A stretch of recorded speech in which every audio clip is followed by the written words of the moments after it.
Ano naman po ano? Meron na ulam. Masarap sa rice naman.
Matikas sa makakain mo na.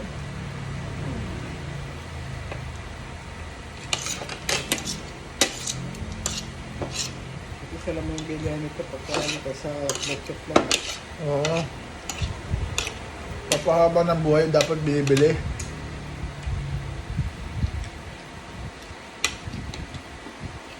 Tilapia pala, hindi pala dapat pakain sa senior. May toxins pala yun. Ano sabi? Sa Facebook. Buti na lang, tumigil na tayo kasi matitinikan lang tayo hindi na safe sa edad natin na natitinikan. Mahirap kalaban tinik. Tapos na mga hospital, pipila ka pa. Eh kung pumasok ka sa puso mo, wala na. Dead on arrival ka na.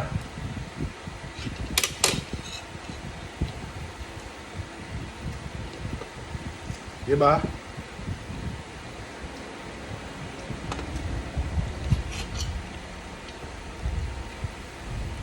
Pacquiao win tomorrow. Sana knockout para masaya.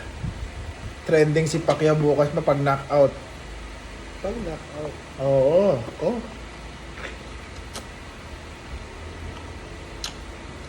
Pag knockout. Iiyak si Pacquiao pag natalo siya bukas. Iyakin din yung kupal na yun. Pero nakakaawa din pag natalo. Nagpakapagod naman siya eh. Pero ayoko makita ng talo niya na parang binigay lang niya yung laban. Ayoko yun. Ayoko makita yun. Gusto ko kung matalo siya, binigay niya lahat. Talagang papapapapam. Hanggang sa matalo siya. Pero yung matalo siya nang hindi knockout, masasaktan ako eh. Kasi yung gigil na dapat nakita ko, hindi ko nakita.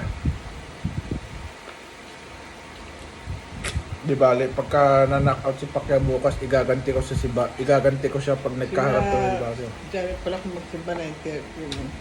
Oo. Maaga sila. Para magtatanghalian sila pagdating.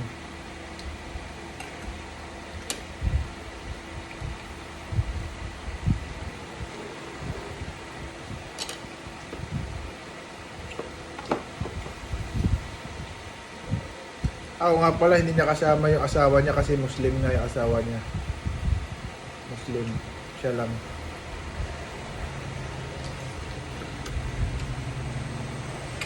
Kaya instead of blessed, Oo, ganun naman. yan. Instead of blessed, nagsasalamalaikum na lang ako kasi Muslim nga yun.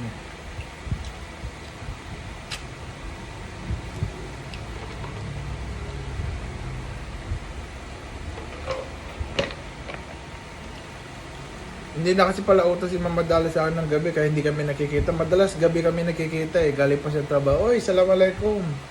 Hindi ko siya dinadaanan lang. Salamalaikum ako. Kasi parang ano ko siya, part of the family na siya eh. Pamilya ko rin siya eh.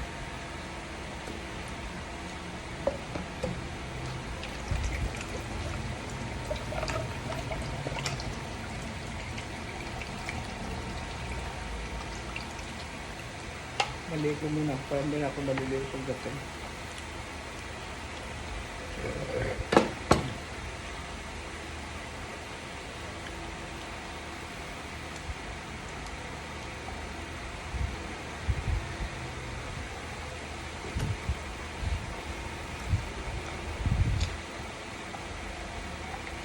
Papakita pala ako sa inyo. Dagdag trabaho yung aso.